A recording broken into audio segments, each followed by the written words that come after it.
Hi friends, welcome back to stay healthy with Ramya. இன்றைக்கி நம்ம சேனலில் பார்க்க போகிறது பாசிப்பருப்பு லட்டு. இது ரொம்ப டேஸ்டியான சிம்பிளான ரெசிபி தான்.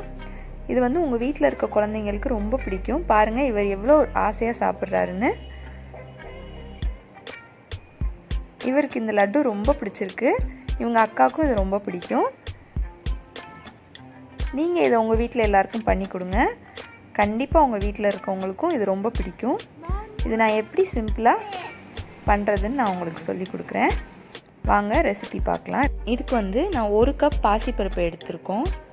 1 கப் பாசிப்பருப்புக்கு 1.5 கப் ஜீனி தான் அளவு. நாங்கள் நிறையா செய்கிறதுனால நான் இந்த மாதிரி படிக்கு 1.5 படி எடுத்திருக்கேன். இதில் நாங்கள் கொஞ்சம் கொஞ்சமாக போட்டு தான் இதை வறுக்கணும். மொத்தமாக போட்டு வறுத்திங்கன்னா ஒரு சில பருப்பு வறுபட்டிருக்கும், இன்னும் கொஞ்சம் வறுபட்டிருக்காது. அதனால் பாதி அந்த அளவுக்கு போட்டு வறுத்துக்கோங்க. லோ ஃப்ளேமில் கண்டிப்பாக இதை ஒரு 15 மினிட்ஸாவது வறுத்துருப்போம்.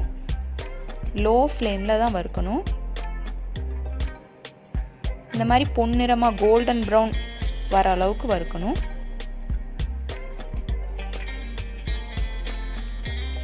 இப்போது நீங்கள் வறுத்துட்டு இதை எடுத்து பார்த்தீங்கன்னா வாயில் போட்டு பார்த்தீங்கன்னா கொஞ்சம் ஒட்டாமல் இருக்கணும். அதான் கரெக்டான பதம்.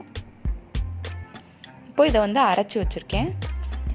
இந்த மாதிரி சாஃப்டாக அரைச்சிக்கோங்க. நாங்கள் நிறைய அரைக்கிறனால ரைஸ் மில்லில் கொடுத்து அரைப்போம். நீங்கள் கொஞ்சமாக வீட்டுக்கு கொஞ்சமாக செய்கிறீங்க அப்படின்னா மிக்சிலே அடிச்சுக்கலாம். நல்லா சாஃப்டாக அடிக்கணும். நம்ம எவ்வளோக்கு எவ்வளோ சாஃப்டாக அடிக்கிறோமோ அவ்வளோக்கு அவ்வளோ நல்லா வாயில் போட்டதுமே கரைஞ்சிரும். ஜீனியும் அதே மாதிரி நல்லா அடித்து வச்சுக்கோங்க. மிக்சியில் நீங்கள் அடிக்கிறப்போ ஜீனி அடிக்கிறப்போ புகையாக வரும், அது பறக்கும். அது கொஞ்சம் கொஞ்சமாக பிரேக் விட்டு அடித்து வச்சுக்கோங்க.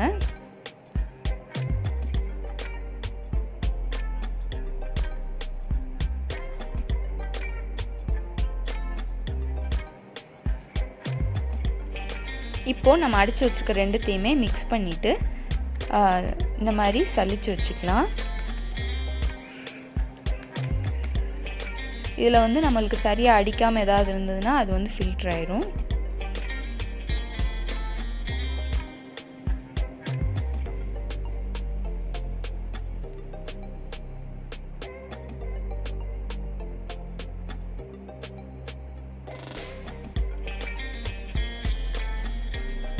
இது எங்கள் அத்தை தான் இது பண்ணுவாங்க.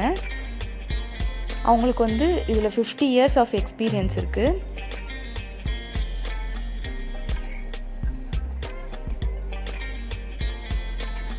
இப்போது நாங்கள் நெய் இதில் சூடாகவே இந்த டெம்பரேச்சர் இருக்கணும் அப்படின்றதுக்காக இந்த மாதிரி பாயில் பண்ணுற வாட்டரில் இதை நெய்யை வச்சுருங்க.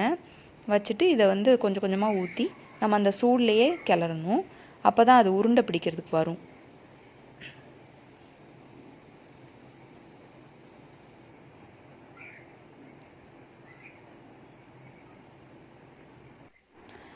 தீபாவளி வந்துட்டாலே எப்போ பாட்டி இதை செஞ்சு கொடுப்பீங்க அப்படி சொல்லி எங்கள் பிள்ளைங்க எல்லாருமே கேட்பாங்க.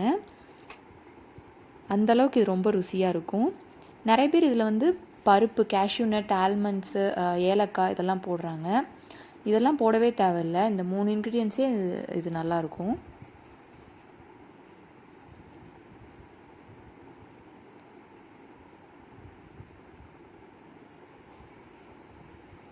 இது கொஞ்சம் சாஃப்டாக தான் பிடிக்கணும். லைட்டாக அப்படி அழுத்தி பிடிச்சாலும் உடஞ்சிரும்.